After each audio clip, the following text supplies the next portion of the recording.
Bom dia, buenos dias, good morning. I'm gonna need that clipper.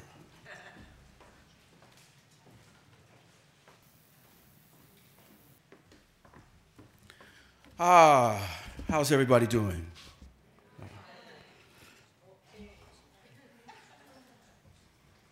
Following Carmen Ramírez.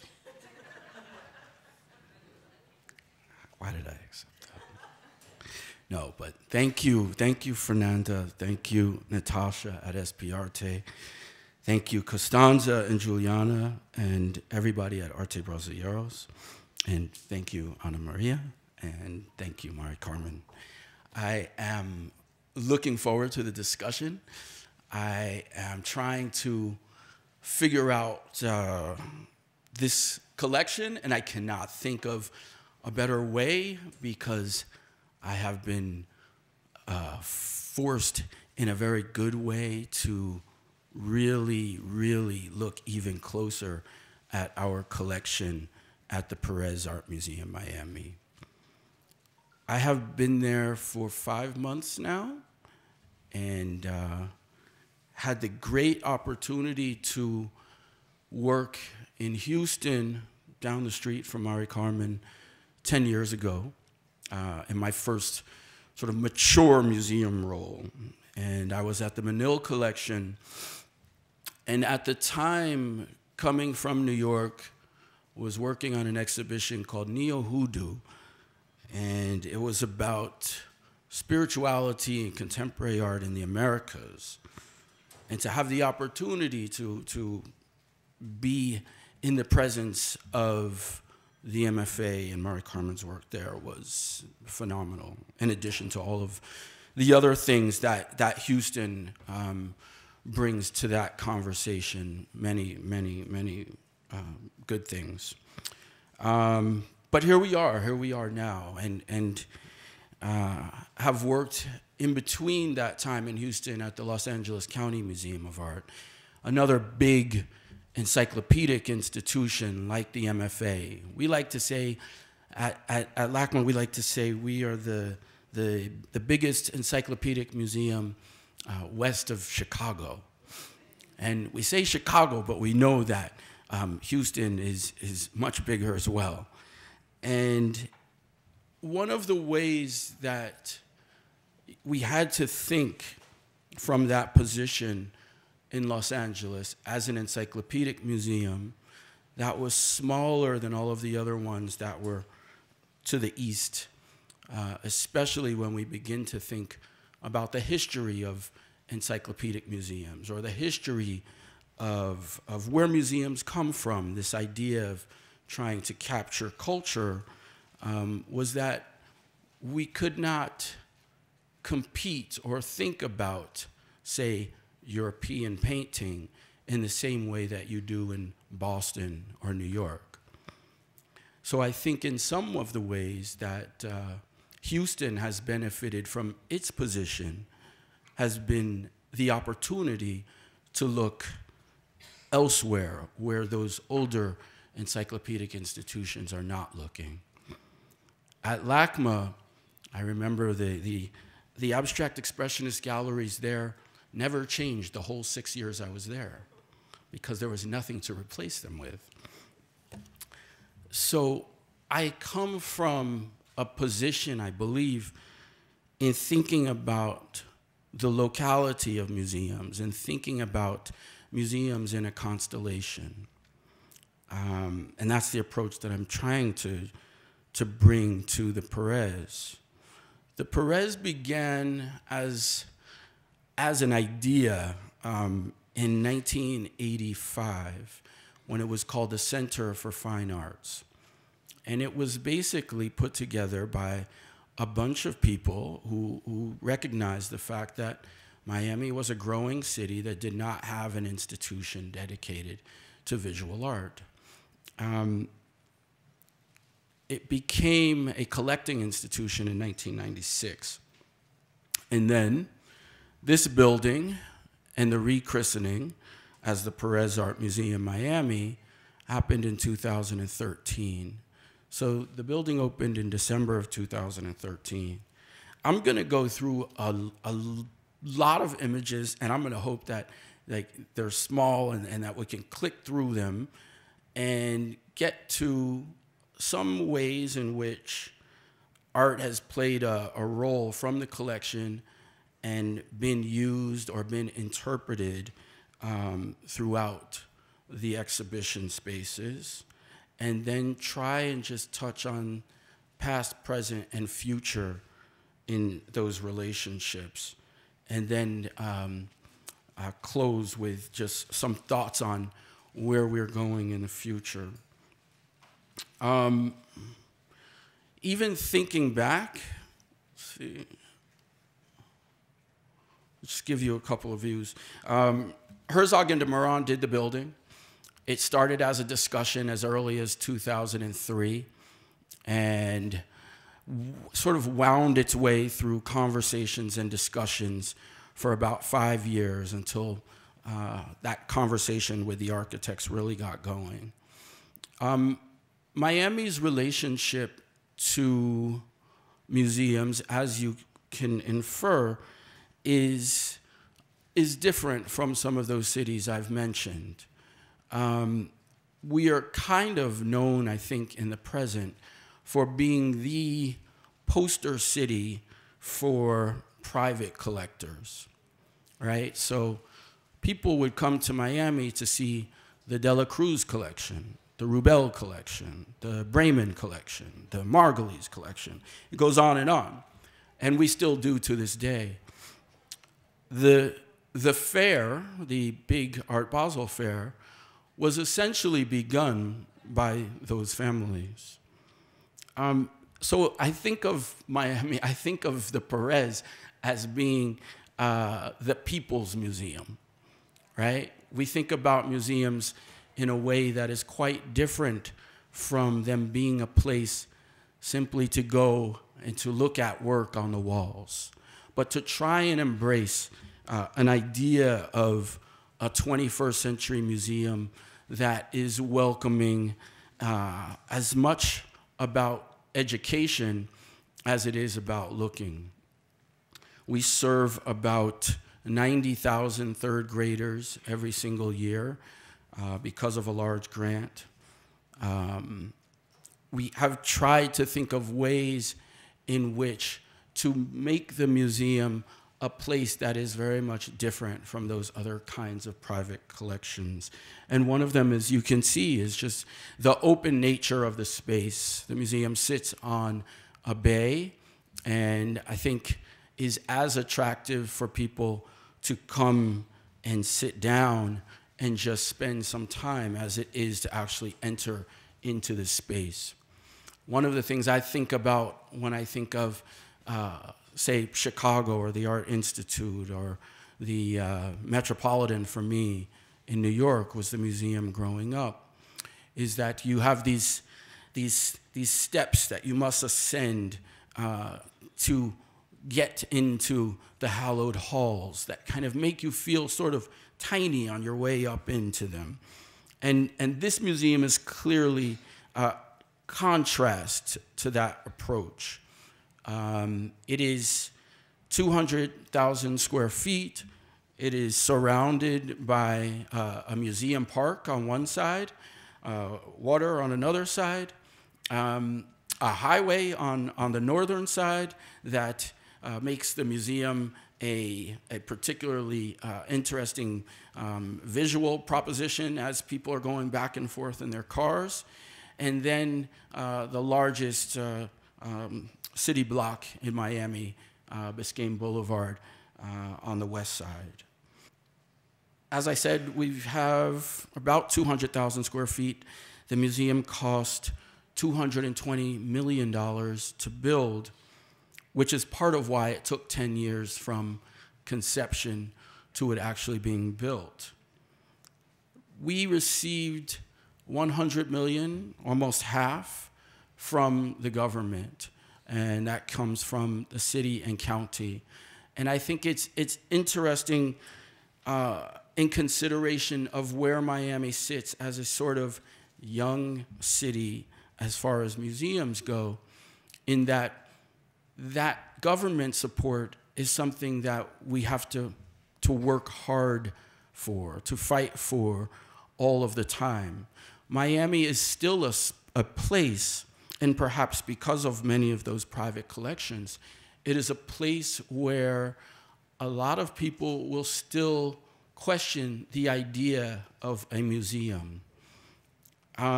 We have a museum that is about to be built right next door called the Frost Science Museum, which has provoked many of these questions over and over.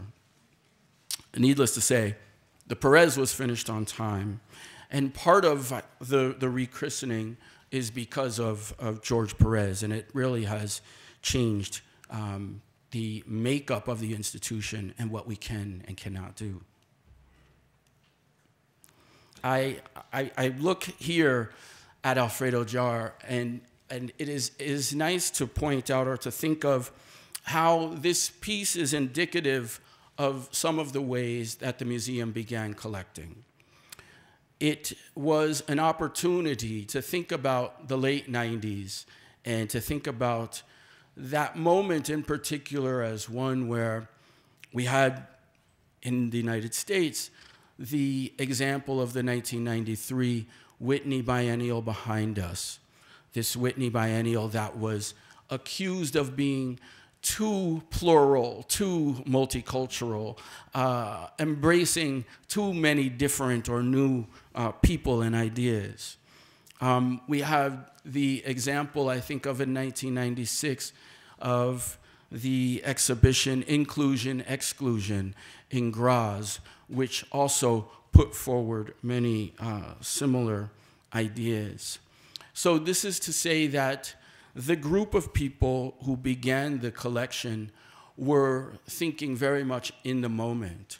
So I find it interesting that, you know, it began on a platform that is quite different than many American museums, is already embracing an idea of diversity that is indicative of where our approach is in the present and in the future. So you see this work was collected in 1996, acquired in 1996, and one of several that came in through Luis Calzadilla. It also makes sense to point to Alfredo's great use of America and positioning of the Americas. Miami, I think, and you know, what has excited me, having lived in Los Angeles, having lived in Houston, is coming back to the East Coast, but to a place that is absolutely defined by its location at the center of the Caribbean, in between North and South America. We question this idea of the Americas, I think, every day in our programming. And so a good place to begin. My relationship to the museum began in 2009 with this exhibition called Neohudu, as I mentioned. And the cover of that book was done, was an image of a work by Marepi. But here you see an installation with Jose Badia in the front and Jean-Michel Basquiat in the back. And it conjures a conversation that is absolutely integral to our place when we talk about ideas around culture, ideas around presentation for our museum. Over the course of the last 50 years, and of course greatly including the last 20 since the museum was started collecting, is that Miami has been absolutely transformed, as Carmen has mentioned, with so many numbers around the country, but absolutely transformed by immigration, and particularly by immigration from Cuba and from Haiti. Jean-Michel Basquiat, although born in Brooklyn, his mother was Puerto Rican, his father Haitian. Badia came over in the early 80s and has remained there and has been an important force and an important influence on a whole other generation of artists. Better view there of Badia. And here is a work by Edward Duval Carrier, who came to Miami shortly after Jose Badia, born in Port-au-Prince, born right around the same time, mid-50s, and has similarly transformed the discussion of art and been a guiding influence for a new generation. And one of those artists in the new generation is Adler Guerrier, also born in Port-au-Prince, but grew up in Miami. And so this discussion for us is absolutely palpable. Both Duval Carrier and Guerrier had solo exhibitions at the museum in 2014. And then here we see Badia again. And I include this image that's actually up now as it widens the scope. We have about a dozen works in the collection by Jose Badia. And so I'm just trying to give some samples, and it is a large selection, to speak about the Latin American aspect of the collection. I should also say that it is presently around 15 to 20% of the collection. The collection has about 2,000 works total. And I will also note, because as I'm speeding through the images, you will notice the name George Pérez on many of these images, is that in conjunction with the museum reopening, in 2012, George Pérez gave 102 works of art, in addition to a large sum of money that also made the building happen. And here you see one of those. Amelia Pelaez, another important artist in that trajectory, Cuban artist who takes us back a ways. I like to think about the way that we can talk about modern and contemporary art is one that picks up on a lot of Mari Carmen's scholarship, in that we do have this opportunity to speak about, say, 1920 to the present through artists that are associated with Latin America. We are not going back to do Léger, Picasso, Braque, but we are looking at that moment as it informs all of the work that we show. So Pelaez was the subject of one of the first survey exhibitions when the museum reopened in 2013. And then another counterpart for us in this discussion is Wilfredo Lam, the Afro-Cuban artist, and someone who, again, takes us back to this modern period, but puts us very solidly in a positioning of singularity, of difference, of someone who spent time in Paris, is looking at the artists of that milieu, but very conscious about what he brings to that conversation, not unlike Torres Garcia. And here is our 1945 Lam that George Pérez had given to the museum earlier. And this is a very significant work for us within the collection because it allows us to talk through some of those aspects that I just mentioned. René Portocarrero. And now I'm going to try and speed up a little bit. I have put these into sort of blocks of space, and you'll see little pauses in between that are actually based upon nationality, which is something that we never would do as far as presenting the work within the spaces of the museum, but I found it effective for our time and organization this morning. Rafael Soriano, who came to Miami in 1962 and recently passed there just last year. hundreds of works that he made in Miami. There'll be a large traveling exhibition in the next year.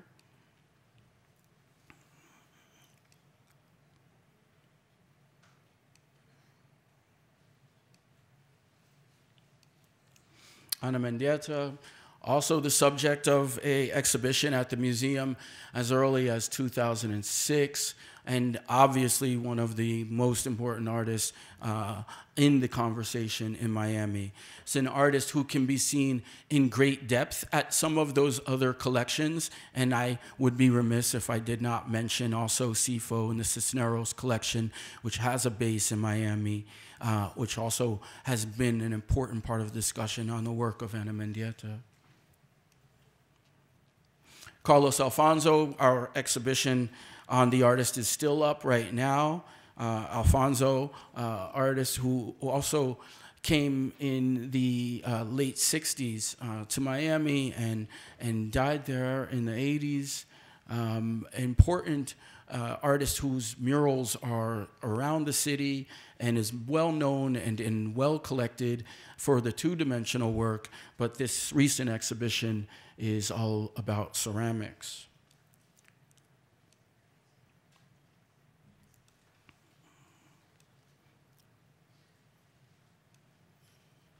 And there should have been a pause there as we moved from Cuba to Puerto Rico.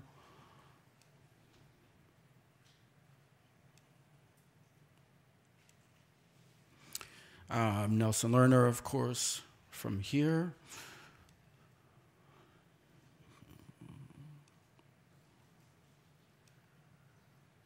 Beatriz Milaches was the subject of a large exhibition that also opened the museum shortly after the museum opened in 2014. And Vic Muniz had a solo show at the museum in 2009. So this is one of about 6 or 7 works by him that are in the collection.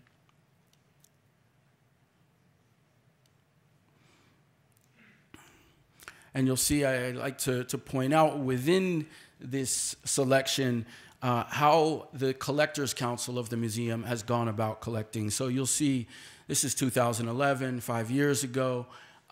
Artists like Neto was paramount to the collection from the very beginning. I am reminded also our spectatorship amongst foreign visitors is Brazilians first, Argentinians second. I actually send my rent to Argentina.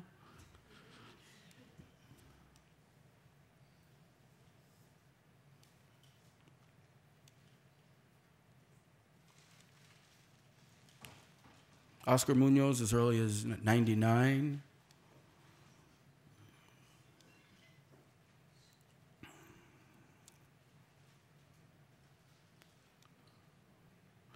Now, Rivera and Tamayo coming in through the Perez collection.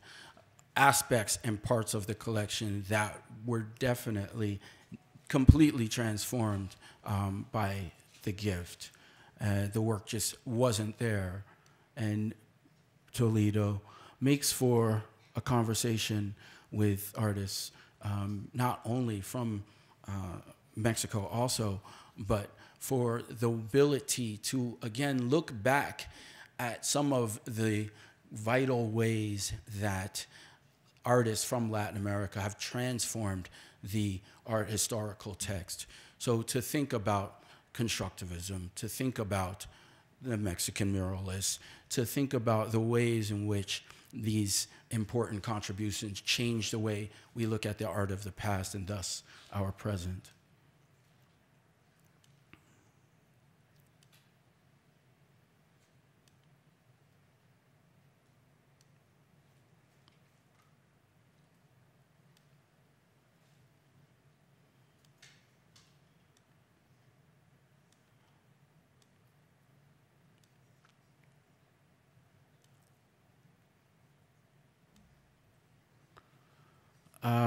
Guillermo Cuica was also the subject of a solo exhibition in the mid-2000s and has We have about 7 works in the collection, and his work is nicely spread around Miami, so I'm hopeful that we will be able to look at him with some depth.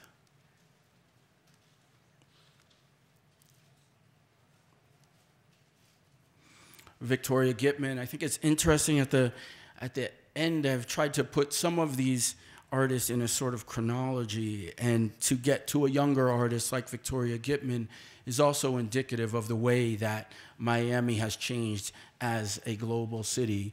Though born in Buenos Aires, Gitman lives outside Miami, and also was the subject of an exhibition in 2015. Agustina Woodgate, also from Buenos Aires, just opened an exhibition in Buenos Aires and also lives in Miami. So the whole conversation, I think that began as one that came a lot out of Cuba and Haiti, is steadily evolving. Figari in conversation with L'Homme, and in some of the ways that the vernacular plays a very, very important role for the way that we present artists in the collection.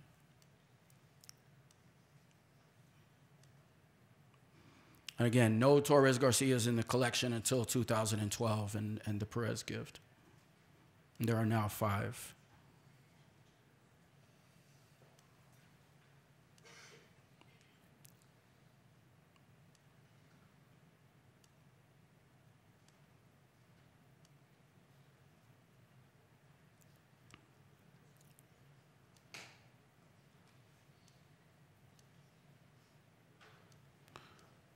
So that just gives a taste. I think about 50 or 40 to 50 of those were probably from the Perez collection, to give you an idea of how much that gift has really transformed the way that we think about the work in the context of the collection.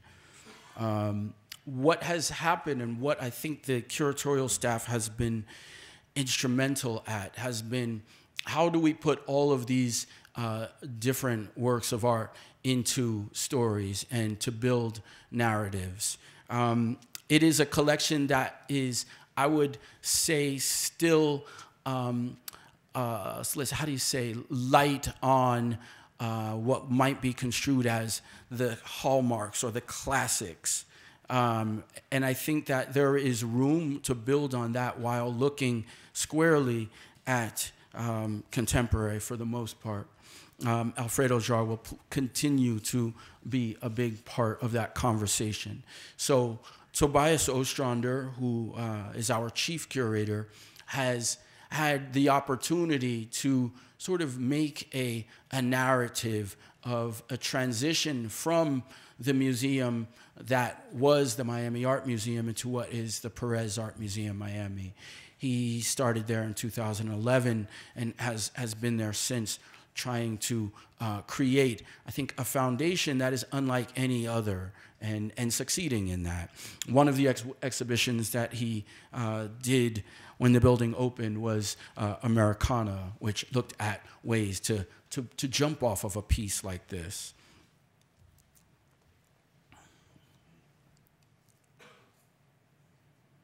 Oscar Munoz with Faith Ringgold in the background. And Mendieta sitting next to L'Homme. And that's Pablo Rasgado next to Julio Alpuy.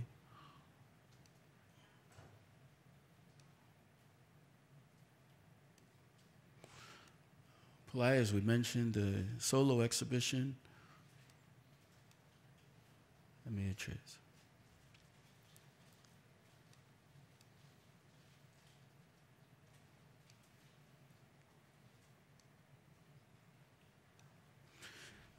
That idea of embracing our local as a means of talking globally is embedded in another early exhibition, Caribbean Crossroads, which began in New York City, a collaboration between the Studio Museum in Harlem and El Museo del Barrio that was an important, I think, way of establishing where the museum was going very early on.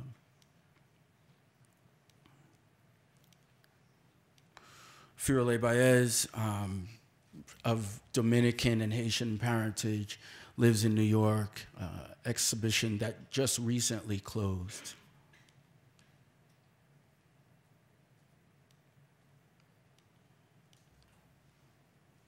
And the Alfonso. Leone Cusinha from Chile is an exhibition that's on right now, a single video installation. And Beatriz Santiago Munoz from Puerto Rico, also on view right now. Series of 6 video installations within the same space that all weave together fiction and documentary film and video footage from Puerto Rico. And opening in 2 weeks, fingers crossed, is Doris Salcedo, a installation that has been ongoing for the last month. It is the exhibition that comes originally from the MCA in Chicago and has been seen at the Guggenheim in New York, but a show that I think you'll agree had to come to Miami. I think the work will obviously, in the same way that Basquiat plays differently, the work will play very differently in Miami.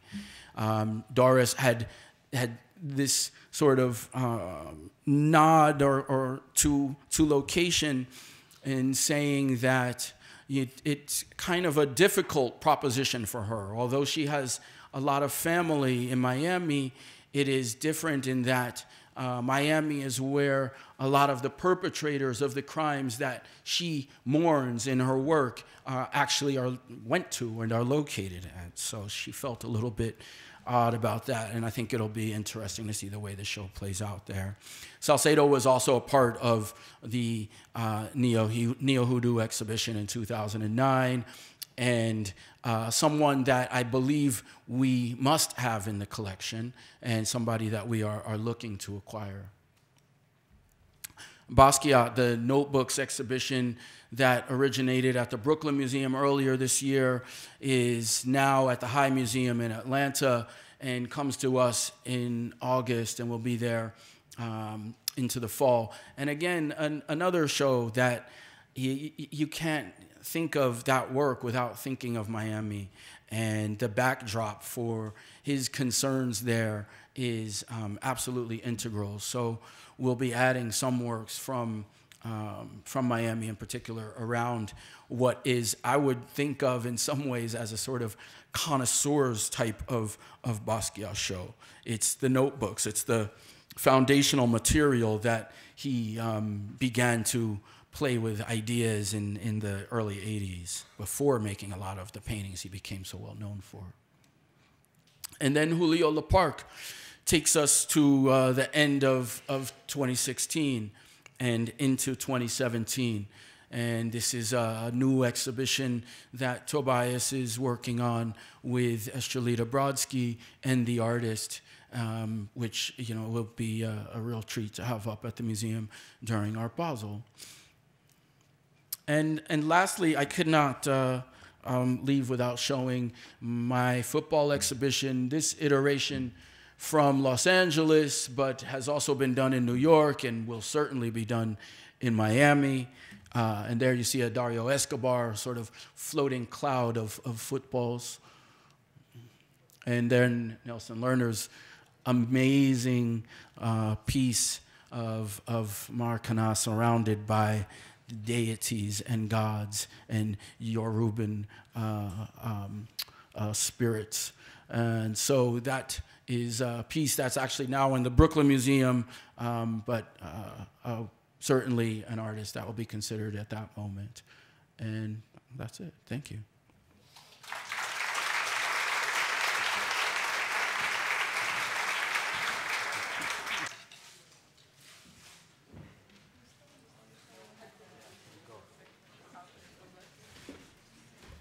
Muito obrigado. Convido agora a Mari Carmen, por gentileza. Abriremos para a conversa com o público. Aqueles que desejarem fazer perguntas, por favor, sinalizem para nossas recepcionistas que elas levarão o microfone até vocês, por gentileza.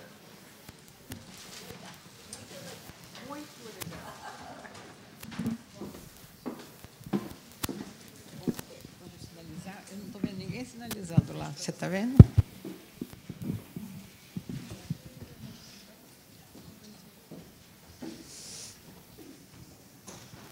Alguma pergunta, por gentileza?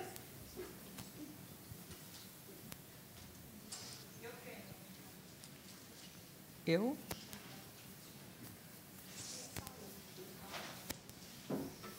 Aonde você está?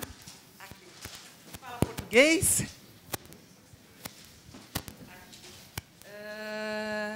Tem tradutor? Ou eu falo inglês? Pode falar em português. Então, é o seguinte, eu sou filha de Valdemar Cordeiro.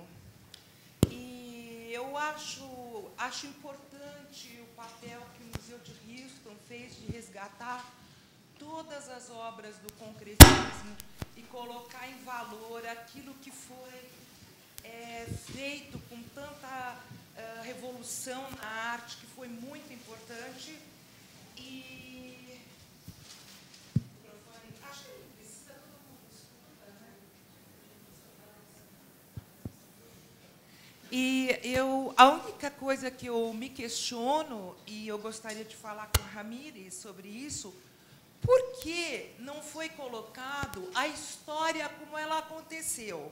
Porque a história como ela aconteceu foi... O meu pai foi o líder do movimento concretismo no Brasil, isso é uma coisa histórica. E, de repente, só o Oiticica, Lígia Pape e Lígia Clark que se tornaram importantes internacionalmente e mesmo no Brasil. Por que a história não está sendo obedecida como ela foi? Pela importância das pessoas, o que elas criaram, o que elas debateram, porque é uma questão, eu acho, de respeitar a história. A história a gente não pode modificar. Então, eu gostaria que a senhora falasse sobre isso. Oi, Ana Lívia, como vai? Eu não reconhecia você. Mas the story, what we have been talking about here today is about the construction of a collection. It does not have to do with the actual story. It's impossible. Oh. It's impossible to talk about the story in what we have been talking today. We have done, with the Lerner collection, where the work of Valdemar Cordeiro is prominently represented, we have done 2 books. We have done an international conference. We have told the story of Valdemar Cordeiro, perhaps not in the depth in which it needs to be told. But the main problem is that Valdemar Cordeiro is not really known in depth outside of Brazil, in the United States or in Europe. And so Oiticica have been promoted and have been taken by almost every single museum and curators, and that creates distortions in the story. I agree with it. But that's why the Documents Project is so important, because the story of Valdemar Cordeiro is told in the Documents Project. It's told through publications, and it will be a matter of time for people to really understand what he has done.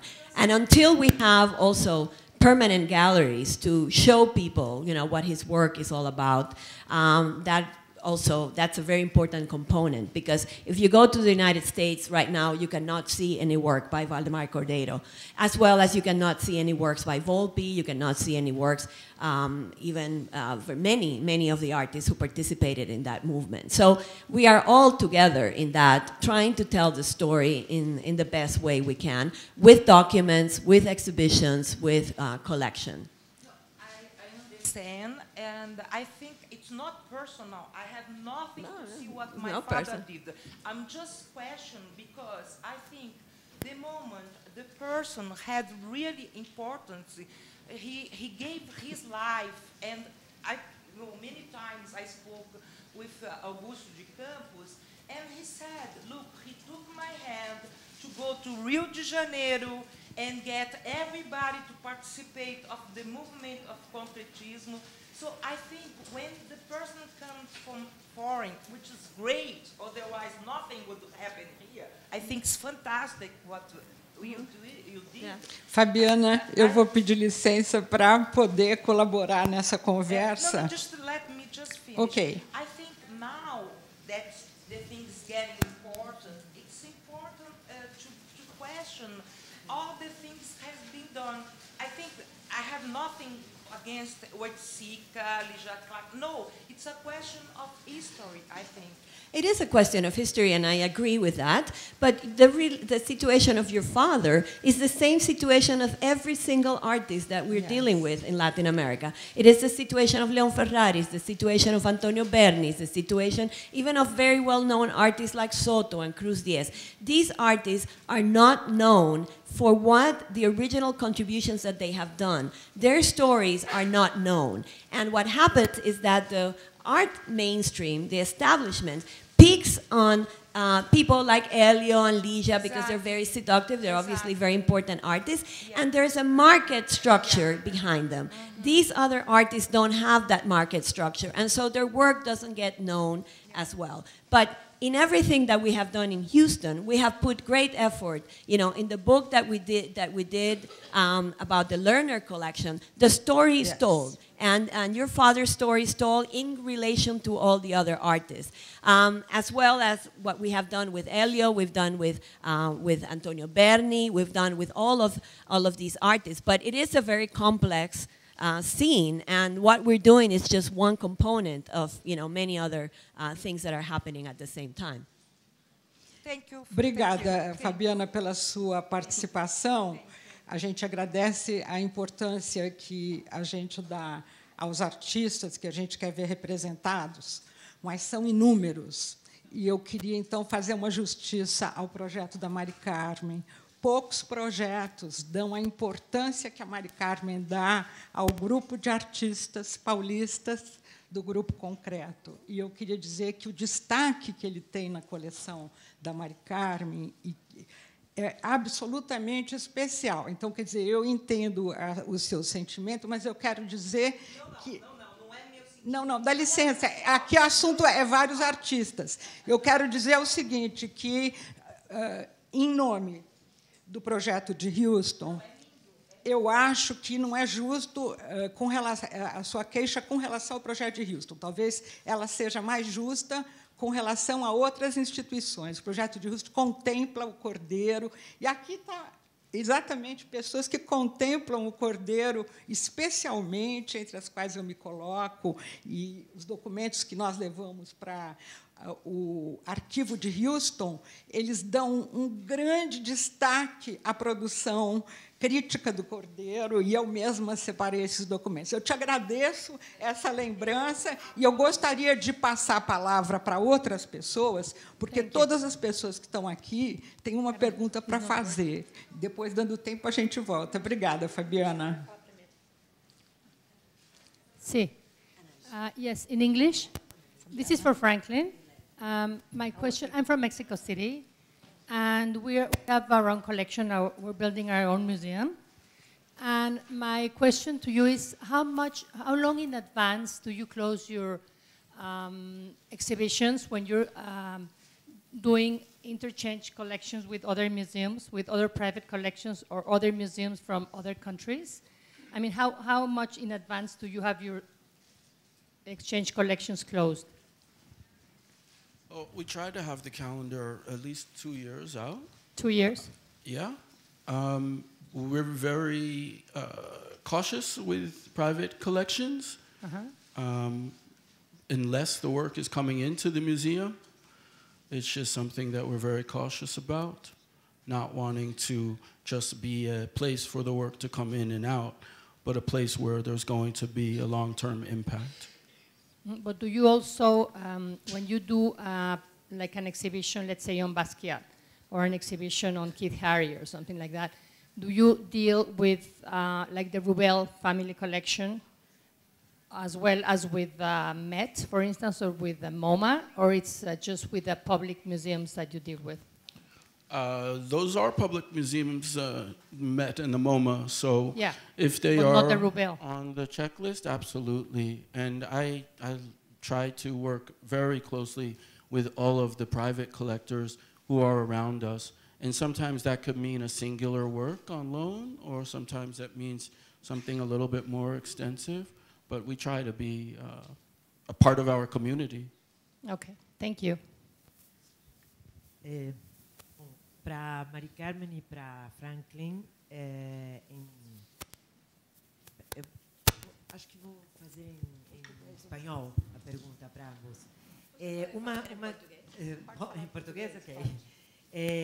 Uma questão que traz, que nos agrada infinitamente de poder tê-los aqui, é uma curiosidade em cima de todos os nossos esforços na construção da sustentabilidade das coleções nos museus. Então, a gente sabe que, no caso dos Estados Unidos, vocês têm aportes importantes da área privada, etc. Mas, na verdade, eu gostaria de saber um pouquinho mais, no caso teu, de Houston, e agora do Pérez Museum, como é que vocês constroem um pouco esse critério de sustentabilidade e de que maneira vocês encaram isso como um trabalho permanente e profissional. E para trazer a segunda pergunta, para trazer um pouco essa conversa mais para uma questão geral, e não específica de cada artista, qual é o critério, ou alguns dos critérios que a coleção tem que adotar em determinado momento para construir sua coleção, para que, casualmente, isso se torne efetivamente um legado do seu tempo e de que maneira vocês, então, tomam as decisões em cada momento. In the case of what you're referring to in terms of how the collection is funded, what is the level of patronage for the collection. We are in a different situation, a slightly different situation than Franklin, although I'm sure he has to do as much fundraising as we do, because we don't have one major collector, as in the case of Jorge Pérez.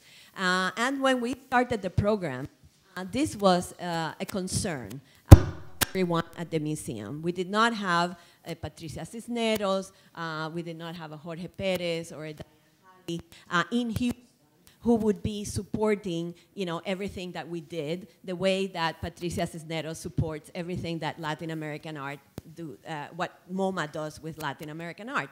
So that was a minus, but I think at the end it turned out to be a in our situation.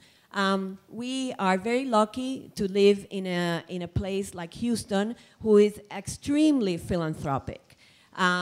Everything in Houston that has been done, everything that concerns culture and the arts and education and even hospitals has been built through private philanthropy. So it is a city that is very rich in the tradition of private philanthropy. They have constructed everything. The city has not built anything there. So we were able to create in 2002 a support group, a group of patrons that is called the Latin Mecenas. And this group is the first, and I believe probably the only one of its kind in the United States. We have about 80 to 90 people that belong to this group, which is similar to what you have here in Brazil with the Amigos do MAM or these private groups. They pay a fee that ranges from $2,500 to $25,000, and that money goes towards acquisitions. And we, in return for that, we educate them, and we act as their private advisors in terms of art. We do seminars, lectures all over the year, 7 or 8 events where we invite artists, like right now Leandro Ehrlich is coming. We just had we've had Ernesto Neto, we've had all of these artists coming to Houston to give lectures, which is very important because many of these people, not all of them, but many of them collect, and so they are also building their collections in tandem with the museum, which means that those works will be in Houston, and eventually they might come to. So it's to our interest to help them build the collection, because eventually that work may be offered to the museum in some way. We also travel with these groups, and with this group, we take them to all major cities, to the biennales, to the art fairs. So it's part of an education process. The mecenas is a very important aspect of what we do. We also have every 2 years a major event, which is 4 days of activities. It feels like 4 years, which is called the Latin American Experience. And it is 4 days of exhibitions, visits to collections. We have a gala dinner. We have public, we have live and silent auctions, and all of that generates about $1.3 to $1.4 million that goes into accessions as well as to the institute, the center, the International Center for the Arts of the Art. It's important to point out that the Museum of Fine Arts Houston, we are 13 curatorial departments, a total staff of about 30 curators and assistant curators. So Latin American art is one department inside all of these very big institutions. So my role as a curator is as much to do research, publications, networking, buying works of art, recommending works of art, acting as a private advisor, and on top of that, I also have to fundraise a lot. So everything that I do depends on fundraising. And if you want a word of wisdom, I've been on this for 35 years. When nobody was interested, I started when nobody was interested in Latin American art, to now when everybody wants a piece of the pie of Latin American art. And the one thing that has sustained me through this period has been fundraising. Fundraising is power for the curator, because the curator can then impose his agenda, his or her agenda on the institution, because no institution, at least in the United States, refuses money.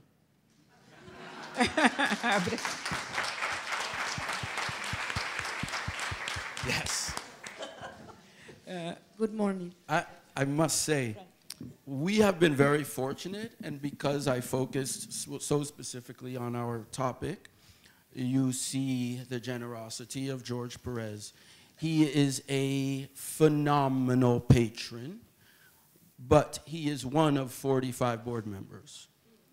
And so I believe that when George said, I'm gonna put down 20 million in art and 20 million in cash for you, for the museum, get this building done, I believe he felt like other private collectors were going to step up. That hasn't necessarily happened. My job is the process of making that happen, and to get to a point where we have an endowment that can sustain us year after year after year. I'm fighting for $1 million from the city right now, something that was promised, but then they changed representatives.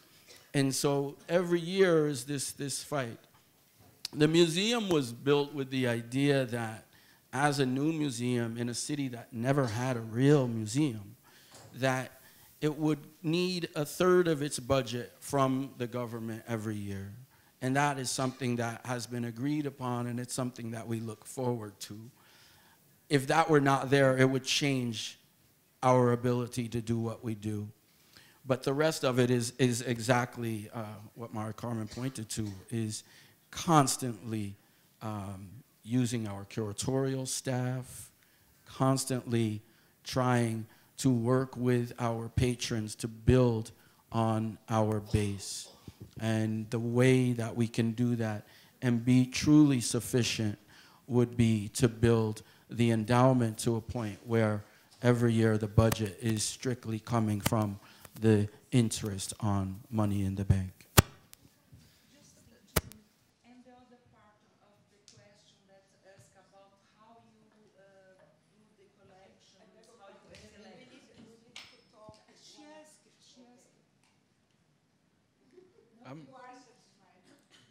The other part. We have an incredible staff. I mentioned Tobias Ostrander, who was at the Tamayo for 10 years. We have Diana Nawi. We have Maria Elena Ortiz. We have Renee Morales. We have one of the most incredible staffs of curators, I would say, in any museum, at least in our country. And they are out there talking to artists and looking at museums and traveling the world. And that's how we go about doing things and putting together the collection. But we always do it with an eye on where we are and where we come from. So we're most interested in almost a concentric circle type of way in talking about art and ideas from Miami as it moves out into the world. Well, we started, as I mentioned, our plan was to start with the idea of the avant-garde in Latin America. And that was a way of focusing the initial core of the collection so that we would be collecting not just any artists who produce in Latin America, but artists who were trying to push the limits of art, who had a utopian vision, who were writing theory in addition to making the work, and who had produced, you know, cutting-edge art in Latin America. And that applies not only from the beginning of the century, but also until the art today. In many ways, I see many of the contemporary artists that we have been collecting over the last 5 years as being part of that tradition. So that provided to us the initial blueprint, the initial matrix. Of course, there are artists, very important artists, who were left out of that initial matrix. And so now we're going back to see, you know, which of those artists we have the potential to acquire. Some of them are impossible. It's impossible to get works by the Mexican muralists, for instance. You know, very difficult to get works that can leave Mexico. Very difficult to get good Wilfredo Lams or some of the other artists who worked around that period. But our focus continues to be on artists who are doing the cutting edge work. In terms of how we go about, obviously, I have a very expanded network. Many things come to me. I also have a staff of curators, assistant curators, and researchers who are out there looking for stuff. And then everything at the museum is not just me. It has to be approved by the director, and there are about 4 different committees made of trustees of the museum that have to approve the works that come into the collection. So it's a kind of long and prolonged process. But right now, and from the beginning, our main focus was to build the historic part of the collection, which in our case is mostly from the post-war, because as I said, you know, the early part is so difficult to get. So we concentrated for a while. We did not buy any contemporary art because we were really focused on that historic part. And right now, even though we're buying contemporary art, we are still focused on trying to fill in the gaps, because when the new building opens, we want to be able to tell, you know, the full story of constructivism in Latin America. So that's a big aspect. We have been very lucky in the last few years. Our relationship with Fundación Gego of Venezuela has been an extremely productive one. We've had a long-term agreement with them now for almost 10 years. And a few years ago, they came to us and they said that they wanted to help us build the collection. And so, and this is the kind of things that Houston is famous for. We do these creative deals. They sold us some works of Gego. Then we gave them the money, then they gave us half of that money back, then we matched that money, and we created a special fund that we call the Caribbean Art Fund. And so that's why we have been able to buy all this contemporary work of Venezuela, Colombia, Central America, and the Caribbean, because we have that special pot of money.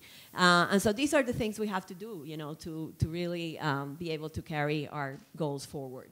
I'd like to know if you accept contributions in terms of digitalized archives, and how do you channel them? Do you have to go through those committees you have around the world? How do you channel that? No, we have a staff at the ICAA.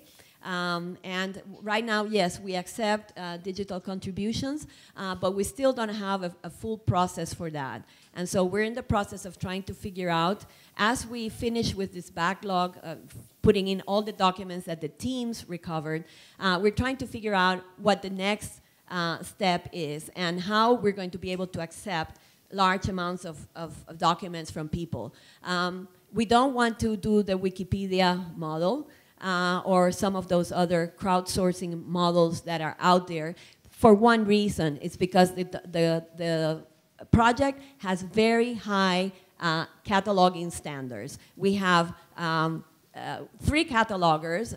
One of them works from Barcelona. We had, until recently, a cataloger here in Brazil because of the difficulties of dealing with Portuguese language and the particularities of Brazilian art.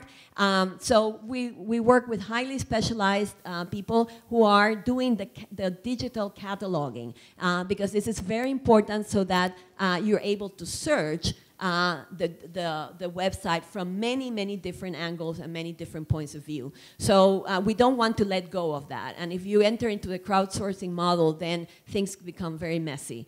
If you have a cache of documents that you would like to have, just send me the information or talk to me about it, and we will try to incorporate them. Right now we're doing that with some major critics, like Gerardo Mosquera has put his archive at our disposition, so we're trying to go through that. Some artists have also offered us very important documents, but hopefully in about a year or so we will be able to have another model in place that makes it more easy for people to do that. Thank you.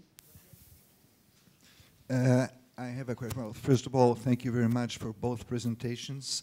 When you speak about endowments and donations, could you elaborate what sort, if there is, of incentive, tax incentive, is there in the States? Like we have here the so-called Lei Rouanet or Incentivo.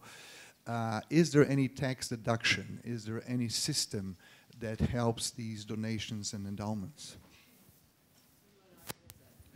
It helps tremendously. Almost everything, almost every gift, we can get some sort of a deduction for the donor, and we wouldn't be able to do it without that sort of incentive. And I think that the majority of monetary donations, unless it's for something specific like a gala, and even that you can get a tax deduction, but there has to be something in return, at least for the most part. That seems to be the way that it works for us. Could you elaborate percentage-wise, if let's say somebody contributes with $1 million, what is normally the percentage that can be deducted as taxes? The last thing I signed off on was a $10,000 donation, and $9,500 of it was tax deductible. So there's incentive for sure. I'm not sure what it would be at $1 million mark. Thank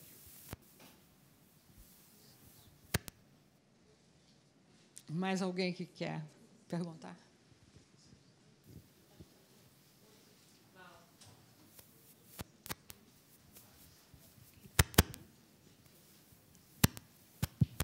Alô. Thank you. Aqui. Thank you. Good to see you again, Franklin, and very nice to meet you guys. Amazing project that you guys are undertaking, which I think is extremely important. My main question is, when it comes down at the end of the day, it always comes down to money, right? And so how do you try, which is almost impossible, I feel, to separate, to make it as pure, the mission of art, without the money influencing the curational aspect of it? And also, second question, oh, okay, sorry. Okay, it's the first question. So it all comes down to money at the end of the day. And it's almost impossible, I know, to separate the influence of money on the collections and the art and the curational aspects in work. So how do you guys try to manage that as much as possible? And also with the art fairs, being that we're here for SP-Arte,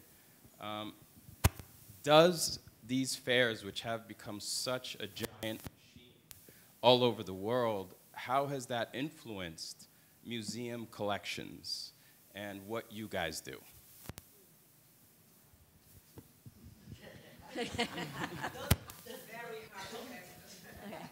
Okay, the first part of the question.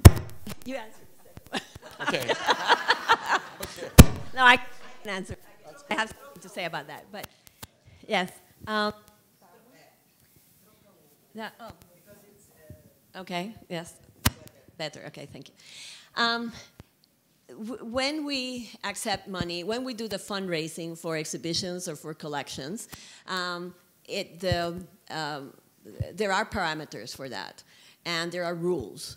And the rules are that you accept the money, but you don't subject yourself to the donor. If the donor requires that I do in my exhibition that I have to put X, Y, and Z works, I will not do it. I will not accept it.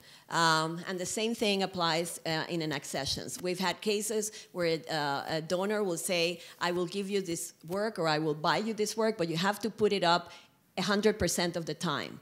Or you have to put it up next to Pablo Picasso all the time, you know. So we'll say, no, we will not do that. You know, the museum has to have the discretionary power to use that work and display it and promote it in whatever way it deems possible. And if you are making a contribution to the institution, it's because you have faith in that institution, you trust that institution, you know, to do this, you know, in the right way. And so we are all curators, museum directors. We're bound by a code of ethics, which is very strong in the United States. We have to really abide by that, otherwise we can get fired. So I think that there are rules, checks and balances, what we call, that's why these committees are also important, because we have to go, as I said in our case, 4 different committees, and each one of them is going to raise a different set of questions. So these are the checks and balances that we have in place, you know, for these kinds of problems.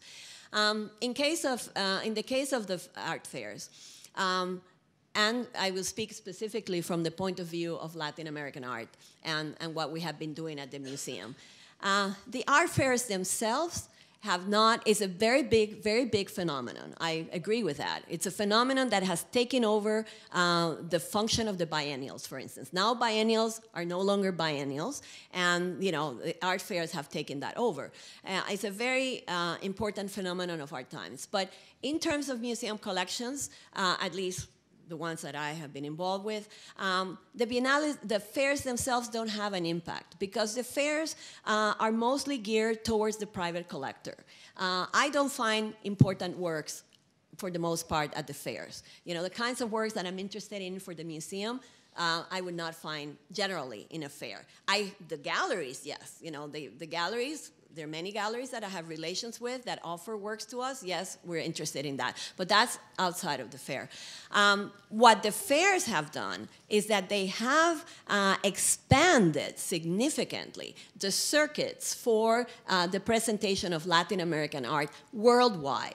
And this is a phenomenon of what I call, it's a new paradigm that we're living, which is the contemporary. And the contemporary is something that has shifted the axis of power. Before, you know, 20 years ago, we were still thinking of a vertical axis where you have the centers and the peripheries. With the contemporary, which is a phenomenon of the last 15 or 20 years, this axis has turned horizontal. It's lateral. I mean, the same problems are there, the same inequalities are there, the same lack of participation is there, but now we're made to feel that everyone in every corner of the world is doing a fair, is doing contemporary art, and everybody's participating of that, you know? So to a certain extent, yes, that's true, but to a certain extent, that has not really done away with the inequality and the fact that, for instance, Latin America is only supplying artists to that global mall, you know, which is what Gerardo Mosquera, is a quote from Gerardo. It has not really solved, you know, its infrastructural problems. And so that's, you know, it's a fallacy to think in those terms. So when we are dealing with trying to put together a collection in Houston for, you know, we're subjected to all these pressures, you know, and collectors and individuals or artists, you know, saying, you know, this is no longer Latin American art, this is global art, whatever that means, you know. These are empty, you know, market-driven constructs, or you know, these are all these artists who are emerge in the art fairs that are legitimized by the art fairs, but we don't necessarily see them as being so important. So, you know, you're subjected for all those pressures that system, you know, is imposing on the field itself. But I don't think that we're not being affected in the sense that we're directly, you know, buying art from those art fairs and being supplied, you know, the art from the art fairs. what can I add to that? I would say that on one hand, our vision of what the museum is all we have in a way, and allows us to say, this is what we do, this is what we're about. And if the work isn't there, then that conversation is kind of over, as far as how we guard against that relationship. The relationship that has come under such spotlight recently for the contemporary sphere, I mean, is between the galleries more so than the collector. And because of the difficulties of sometimes putting together exhibitions that can cost up to $1 million, the gallery has obviously a vested interest. So we still, nonetheless, no matter how difficult it is, we will not accept money from the gallery except for things like catalogs, things where they have obviously a long-term thing to gain as well. And so we try to keep that sort of separation. I would say the best thing, though, for me about the fairs has been the social aspect and opening the lines of communication. I mean, I was fortunate to come here at a time when I was working on one of those biennial exhibitions, and it completely defined the way that I went about the exhibition, this exhibition, Prospect New Orleans. So I think that the way that fairs have proliferated around the world allows for conversation that goes beyond Art Basel, right?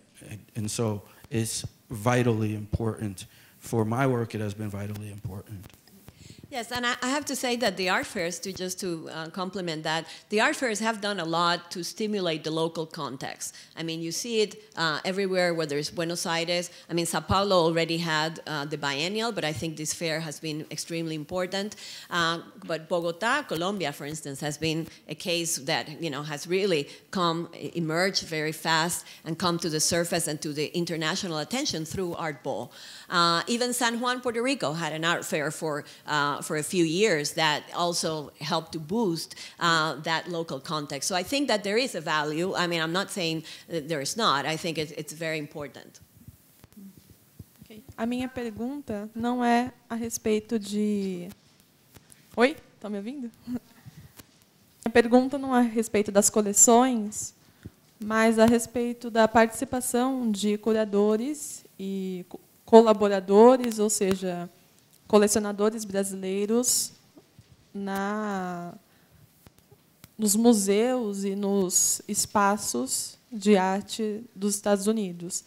Tem presença forte de colombianos, venezuelanos, mas, aparentemente, no Brasil, eu não sei se a gente está deslocado por causa do idioma português, mas eu não vejo falar de grandes mostras curadas por curadores brasileiros.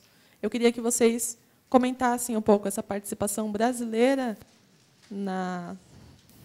no meio cultural e artístico dos Estados Unidos.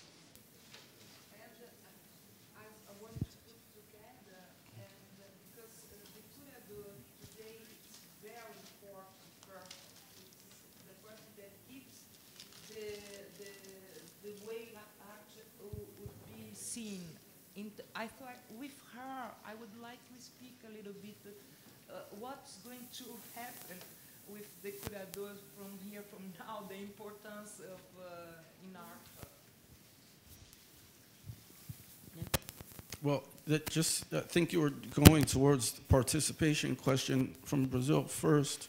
I think about the curators from here a lot. I mean, Adriano Pedrosa, obviously, in many ways, all the time. I think that for Miami, as I mentioned, the population is changing drastically, and I believe that there will be a lot more collaboration on our end there. But I see it as vitally as other places, for me even more so, and have made it a point to come here 3 or 4 times in the last couple of years. I think that there has been a very strong presence of Brazilian curators in the United States, beginning with Paulo Herkenhoff, who was at the Museum of Modern Art. You know, Ivo Mesquita was teaching at Bard for quite a while and has done exhibitions in the United States. And there are several other Brazilian curators who have circulated in the U.S. But it's not just Brazil. I mean, you know, if you talk about Argentinian curators, you know, there haven't been any curators from Argentina or Colombia or other places. So it's something that I think will be changing over time as institutions open up. But it's, I think at the level of guest curators and at the level of doing specific projects, there's much more movement. It's harder for curators to be employed, you know, by an American institution, because you have to be sort of like part of that system already, just like here in Brazil, you have your own system, and it's hard for you to hire anyone from the United States. But I think the presence is there, and I think there's Brazilian curators do circulate in symposia, you know, whether it's at the Guggenheim or the Museum of Modern Art. I mean, there's always presence from Brazil, and there's always a connection to what is happening here in Brazil.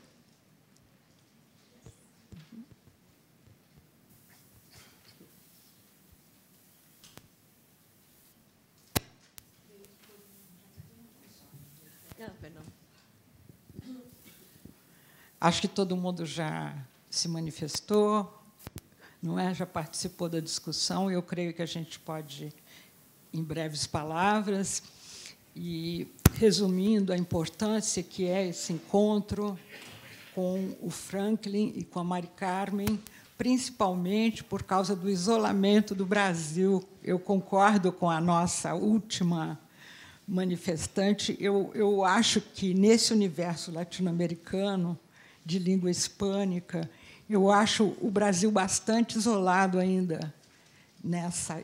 Não acho que é só uma questão de língua. Eu acho que também é uma questão das nossas estruturas de sistema de arte, que eu havia, no início, na apresentação, chamado a atenção. Quer dizer, nós não temos comunidades filantrópicas, nós temos alguns amigos da arte. Amigos da arte é outra coisa. O sistema americano está estruturado em cima da sociedade americana. A sociedade americana participa de uma maneira mais intensa e, evidentemente, graças à consistência que a estrutura museológica ganhou, eu vou me referir à de Houston, que eu conheço bem, há um corpo técnico que toma as decisões. Ela não participa das decisões curatoriais. As decisões curatoriais também supõem o curador. Então, existe uma hierarquia.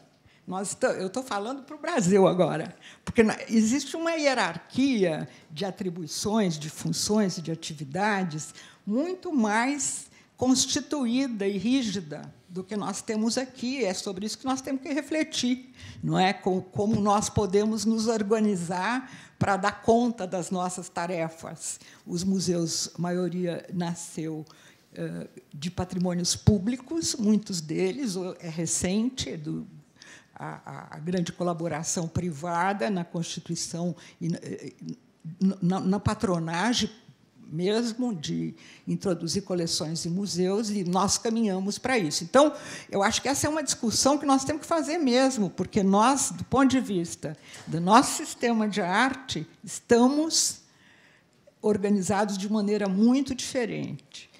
Eu acho que tem algumas coisas importantes na capacidade de se relacionar com as sociedades locais, que é possível em Houston, onde a Mari Carmen se referiu à composição social, como é na cidade, e essa conversa diz respeito a certas identidades e a certos valores eletivos que reúnem as pessoas. A obra de arte não é apenas uma mercadoria, ela é um valor simbólico. E esse valor simbólico vem, naquele momento, trazer exatamente essa possibilidade de compartilhamento de grupos e de sentidos, não é? Então, eu acho esse encontro muito importante para nós brasileiros. Eu queria dizer isso para vocês. É muito importante para nós aprofundarmos essas questões da relação entre o curador, o pesquisador, o museu, as associações de amigos, as sociedades de benemerência, as que ajudam a formar coleções. E um aspecto que existe nos Estados Unidos que nós estamos mal engatinhando. Nós temos que formar pessoas interessadas em arte, formar interessados assim que estão em volta do museu, pessoas que venham a colaborar, nós temos que oferecer essa informação. Nós temos um problema de educação para encarar. E é nesse aspecto da educação que eu vejo uma importância muito grande no projeto de Houston, porque ele trabalha muito esse meio de campo. E, no caso da experiência do Franklin, eu acredito que existe uma capacidade de observar o local na sua internacionalidade, na sua possibilidade maior, que está ligado também a um sentido simbólico que as obras trazem. Então, existe um forte aspecto de expressão e conteúdo de arte que está em discussão nesses sistemas.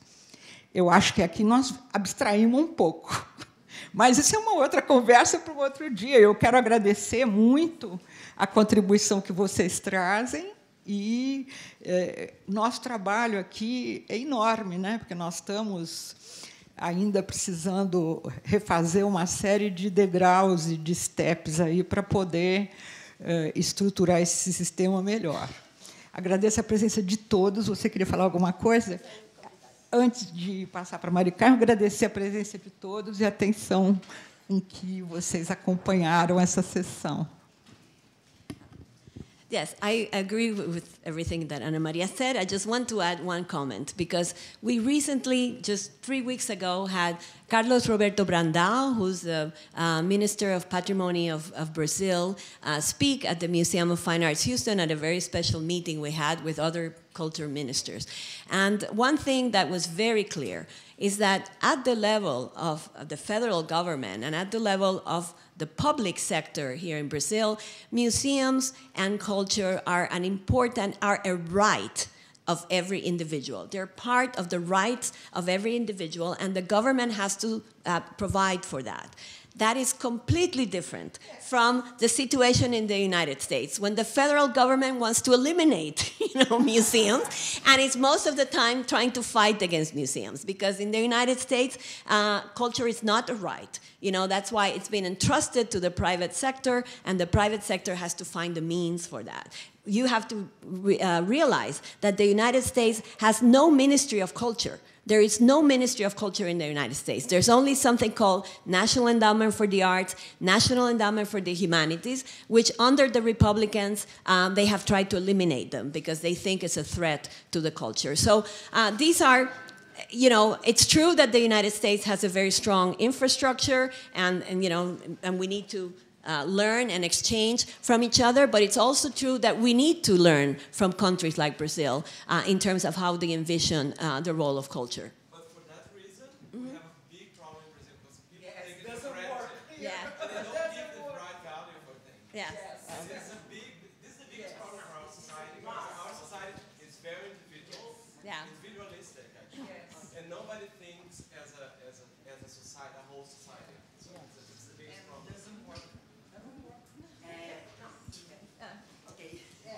We need to stop this. Eu queria agradecer Patrícia from Arte Brasileiros, Fernanda e eu, SP-Arte e Arte Brasileiros, queriam agradecer muitíssimo a presença de vocês e comentar que essa iniciativa que nós, desde Arte Brasileiros, com os seminários internacionais que fazemos na ocasião da abertura da Bienal, e as conversas ligadas à arte e mercado específicas, estamos fazendo um pouco a nossa parte, que é uma parte naturalmente entendida como uma parte que respeita a necessidade da parceria público-privada. Eu acho que é interessante porque o que a Mari Carmen diz, porque nós também talvez temos que exigir mais, né, do Estado, enfim, da qualificação, etc., mas também reconhecer que os setores privados também têm que, então, ter este papel que outras sociedades estão levando adiante. Então, a nossa parte é esta, é poder trazer permanentemente as experiências e a diversidade de experiências, e esse tem sido um esforço nosso bastante frutífero. Obrigada a todos.